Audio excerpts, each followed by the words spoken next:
Les amis, bonjour. On se retrouve juste pour une petite vidéo rapide, juste pour le kiff, histoire de vous présenter la partie où j'ai fait, je pense, où j'ai mené la plus belle attaque de maths de ma vie. Et c'était vraiment intense et insane. Donc, je vous partage ça vite fait. Ok, donc on démarre avec E4, E5, cavalier F3, cavalier F6. Donc E4, E5 très classique, pas besoin de le présenter. Et avec cavalier F3, cavalier F6, on arrive dans ce qu'on appelle la défense Petrov. Je connais pas énormément la théorie, mais je connais un peu le début. Ce qui fait que du coup, je prends le pion. C'est la variante agressive de la Petrov, il me semble. N'hésitez pas à me dire si je dis des bêtises. Pion D6 qui chasse le cavalier. On revient en F3. Cavalier prend E4. L'idée, en fait, sur la défense Petrov, c'est que dans cette position, on attaque le pion, mais il contre-attaque le pion en E4. Donc, en fait, il y a cette petite variante qui fait que, du coup, on s'échange les pions de cette manière. Moi, je ne repousse pas, pardon, le cavalier. C'est une ligne possible, hein. C'est une ligne théorique, d'ailleurs, mais que je connais beaucoup moins. Donc, je décide plutôt de jouer pion D4. Le but ici, c'est de, justement, permettre à mon fou de se développer à l'avenir sur la case C4 ou D3.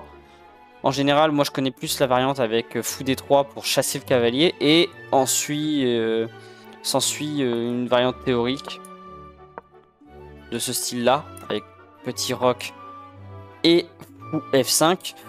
Voilà, tout est théorique, mais à partir de là, je ne connais plus la théorie de la Petrov, donc je ne sais pas comment on continue. Mais dans la partie, c'est pas ce qui va être joué. Après pion D4, mon adversaire va décider de jouer dame E7. Et toute l'idée de dame E7, c'est de pouvoir faire un échec à la découverte en faisant cavalier C3. Par exemple, sur un coup, disons, H3, pour vous montrer l'idée.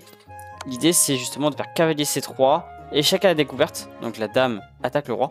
Et la dame ne peut pas se sauver. Même si elle se met en opposition ici. Et ben en fait, c'est le cavalier qui viendra prendre la dame. Et on se développe ensuite en reprenant le cavalier. Mais on est dans la panade. Déjà, on peut pas roquer parce que sinon, on va perdre le fou. Le fou est cloué. Bref, c'est une position désastreuse pour les blancs. Et en plus, on a perdu la dame contre un cavalier. C'est vraiment pas worse. Mais du coup, je vois la menace. Et je joue fou E2, tout simplement. À savoir que dame E7, c'est intéressant pour toutes ces menaces, mais c'est pas le coup le plus optimal. Parce qu'en fait, ici, le coup le plus recommandé, le plus joué, c'est le coup théorique fou E7. Et pourquoi c'est plus optimal? Bah, tout simplement parce qu'on développe une pièce mineure et on prépare le petit roc. Voilà. Bon, ici, il choisit dame E7, il obstrue le développement de son fou, mais il pourra se développer avec, par exemple, G6, fou, G7. Mais on va voir que dans la partie, c'est pas ce qu'il va faire. Moi, je développe mon fou, je prépare le petit roc. Il fait fou E6. Et en fait, à partir de ce moment-là, on voit qu'il prépare plutôt un setup pour aller faire grand roc. À ce moment-là, je l'avais pas compris, mais maintenant qu'on regarde l'analyse, on peut comprendre. L'ordi recommanderait ici pion D5, c'est pour ça que c'est une imprécision selon l'ordi fou E6. Pour passer un petit peu le fou, gagner de l'espace. Moi, je décide de justement pas m'embêter avec tout ça, juste je rock. Je mets mon roi en sécurité pour commencer. Mais c'est vrai que pion D5 était la meilleure option ici. Cavalier C6 de jouer de la part de mon adversaire. Alors ça, c'est une énorme erreur de sa part parce que du coup, il y a un coup ici. Et j'essaye de ne pas vous le donner maintenant, voir si vous le trouvez par vous-même. Il n'est pas si compliqué. Et moi, je l'ai loupé pendant la partie. Je joue cavalier BD2. Et c'est une énorme gaffe. Je loupe un gain de fou. Je suis encore gagnant. Comme vous pouvez le voir à la barre d'évaluation, je suis encore à 1,09. Donc j'ai encore l'avantage, mais pas top de louper le tout simple pion D5, fourchette entre le cavalier et le fou. Et il y aurait une variante comme celle-ci par la suite. Bon, écoutez, je l'ai loupé. My bad. Donc j'ai joué cavalier BD2. S'ensuit D5, bloque la menace de pion D5, fourchette entre le fou et le cavalier. Et là, je fais une imprécision. Alors, pourquoi c'est une imprécision? Tout simplement parce que je perds un pion. Après, cavalier prend D2. Parce que du coup, avant, j'avais 2 défenseurs. Donc, le cavalier et le fou contre le pion et le fou. Et après, cavalier prend D2. Et bah, je n'ai plus qu'un seul défenseur contre 2 attaquants. Donc, je perds un pion. Et il ne le joue pas. Il ne joue pas, pion prend. Alors qu'ici... pardon. Alors qu'ici, c'était le coup à jouer. Ici, il fallait prendre le cavalier, reprendre et prendre le pion. À savoir que là, la reprise avec la dame, c'est pas le plus optimal. Moi aussi, j'ai fait une petite erreur ici. Le mieux à faire, ça aurait été de jouer fou D3, développer le fou. Au moment où j'ai joué dame prend, je voulais consolider mon centre. J'avais peur de cette pression qu'exerçait le cavalier sur le pion D4.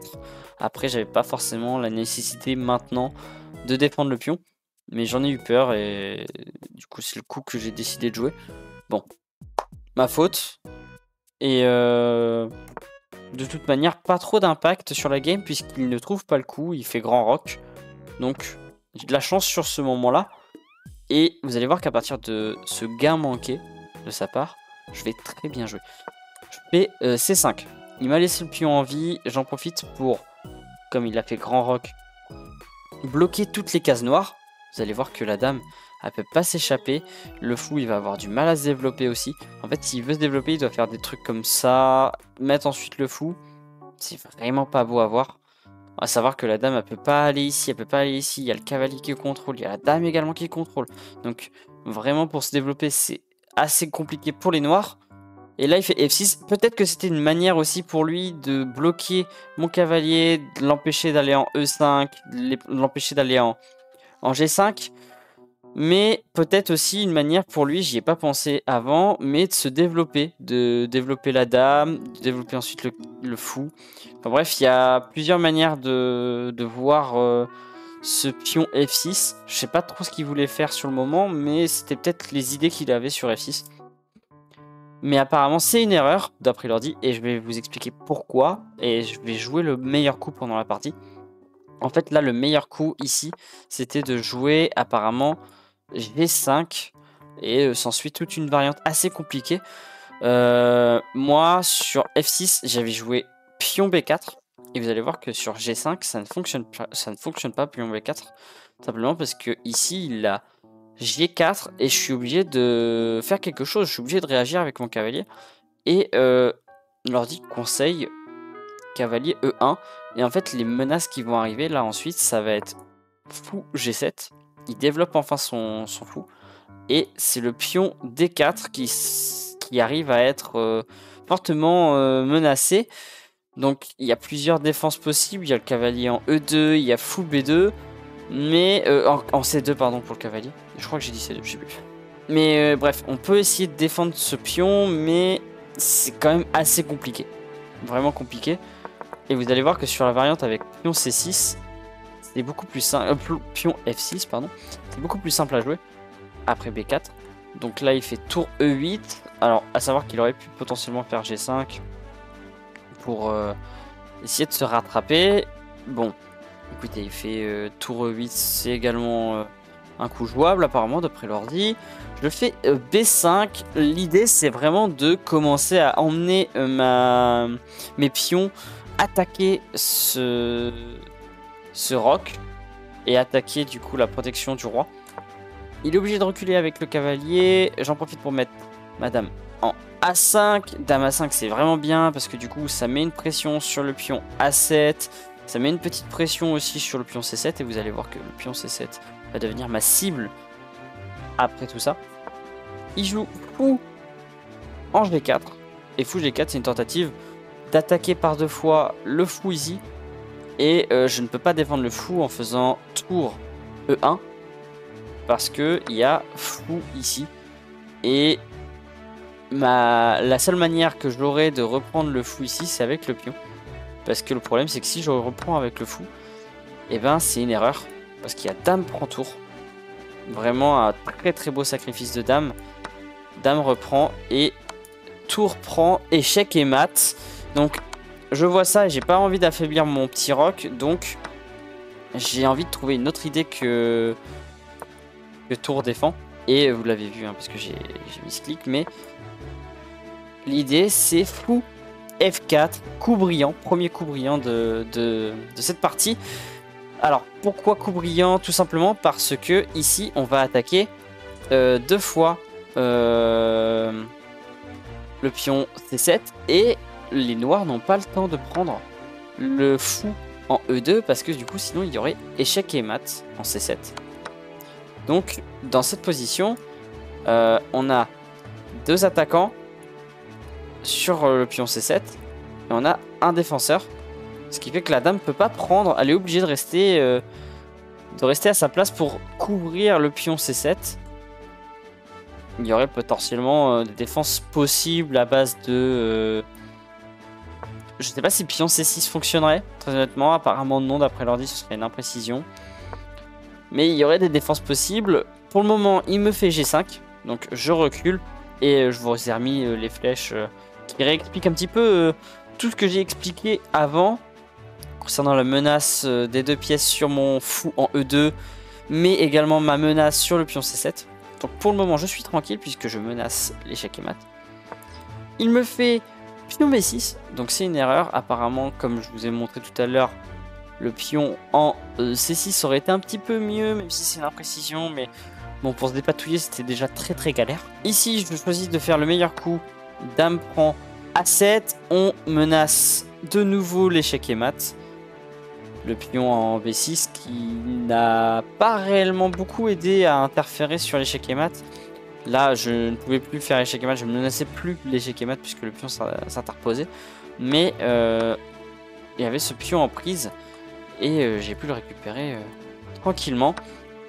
Donc je remenace échec et mat, il ne peut toujours pas prendre le pion en E2. Il choisit de prendre le pion en C5. Et ici, il y a un deuxième coup brillant.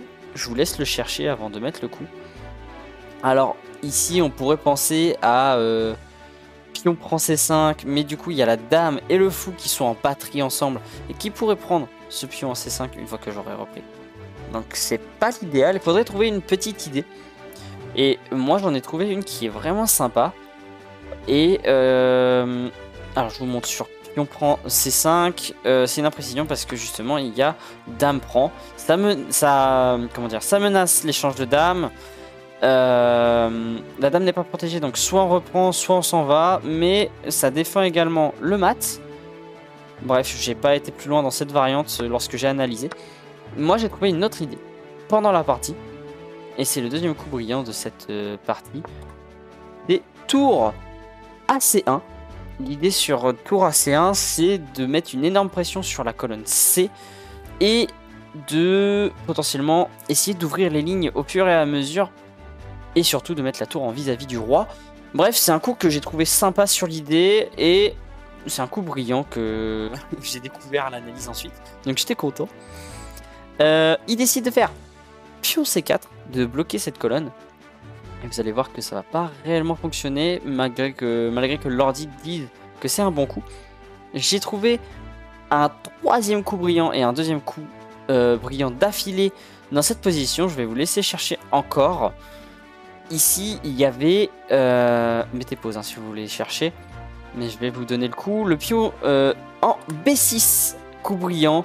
L'idée, c'est de continuer de foutre une énorme pression.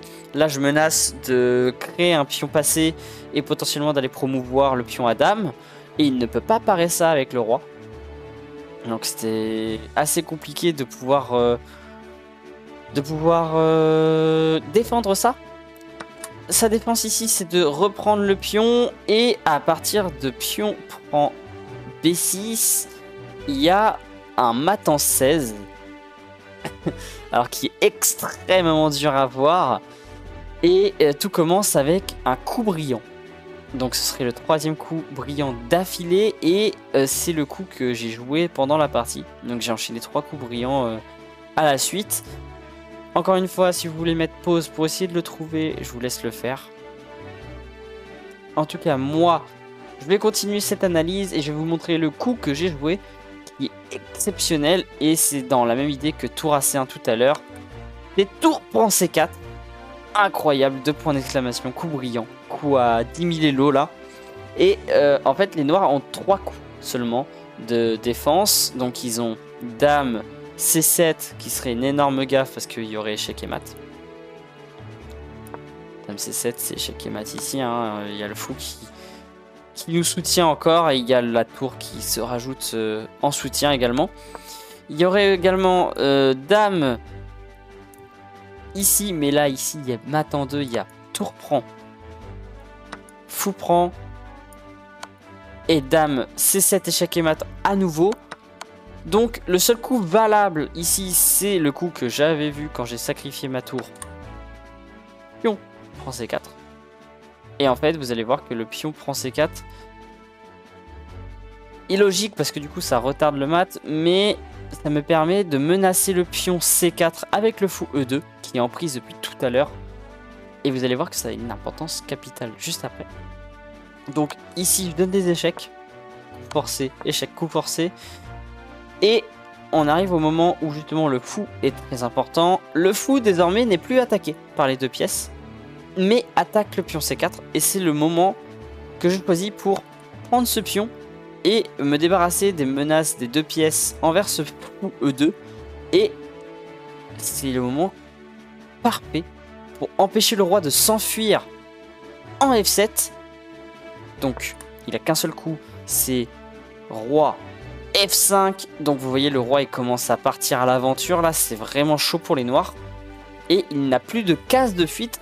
Actuellement il a choisi le seul coup, c'est roi F5. Mais du coup il menace de s'enfuir en faisant tout le tour et de faire roi G6 et potentiellement d'aller se cacher ensuite là-bas.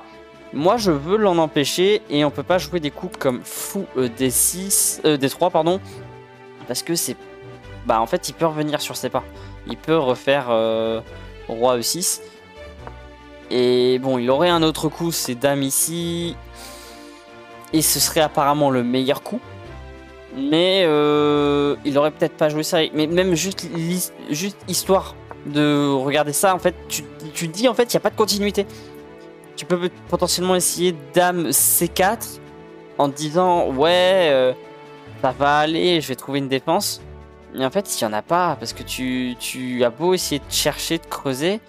Par exemple il y a dame ici et là tu as le cavalier qui vient en défense. C'est vraiment très compliqué de continuer cette attaque de mat. Et du coup, moi, j'ai eu une autre idée à partir de cette position. Je vous laisse mettre pause encore une fois si vous voulez trouver le 5e et dernier coup brillant de cette partie. Mais ici, il y avait cavalier H4. On laisse le cavalier en prise. Donc, les noirs peuvent prendre le cavalier avec le pion G5. Mais on empêche totalement le roi d'aller en G6. Et c'est l'idée de base, tout en attaquant le roi en F5. Ils prennent le pion. Le pion prend le cavalier, pardon. Et en fait, c'est un coup qui fait que le mat est un peu moins long. Je vous montrerai la variante du mat en 15 juste après. Mais du coup, ici, on peut faire échec avec la dame en F4. Le roi est obligé d'aller en G6. Case qu'on voulait éviter au roi tout à l'heure. On fait dame prend G4. Et ça empêche le roi de se cacher totalement. Il a qu'une seule case d'ailleurs, c'est H6 et ici on peut venir le mater en faisant fou F4, échec et mat. Donc une attaque incroyable, je sais pas ce que vous en pensez vous, mais n'hésitez pas à me dire ce que vous avez pensé de tout ça en commentaire. Néanmoins il reste une variante à voir et la variante c'est roi E4. Roi E4 c'est malin, on prend pas le cavalier parce qu'on a vu la variante qui mène à un mat en 3 juste après. Du coup, on se dit, on va être malin, même si notre roi, il part à l'aventure, on va éviter le mat en 3 et on va jouer l'autre seul coup possible, roi E4. Et la variante, alors l'ordi, à un moment, il me disait de faire pion C3, pion F3, pardon, qui est jouable. Vraiment, c'est vraiment jouable de fou. Le fou qui peut prendre, le cavalier qui peut reprendre, bref. Il y a plein de manières de gagner avec juste pion F3, mais il y a encore plus fort que j'ai trouvé à l'analyse et que j'ai trouvé également in-game, c'est tour E1. Alors, l'ordi me dit mat en 11, en fait il bug total sur, sur la continuité, mais il y a du coup tour E1, roi prend pion. Alors, à savoir qu'il y avait également fou bloc, mais la variante sur fou bloc, c'était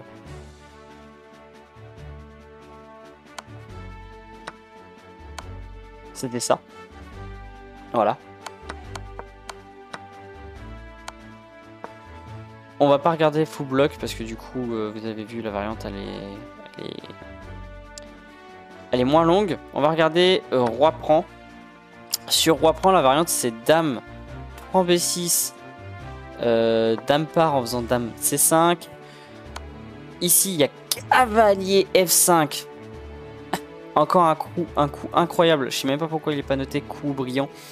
Mais l'idée, c'est de dévier le fou qui protégeait la case D1 en le faisant prendre ce cavalier. Ici, on a dame B2. Donc, coup forcé pour le roi qui doit prendre en C4. Dame B3. Le roi est obligé d'aller en D4. Roi... tour D1, pardon. Donc, le fou qui ne protège plus cette case, on peut mettre la tour ici. Et le roi est obligé d'aller en E4. Alors, il y avait peut-être d'autres coups, comme par exemple celui-ci. Mais sur ça, il y a 2 mats en 1.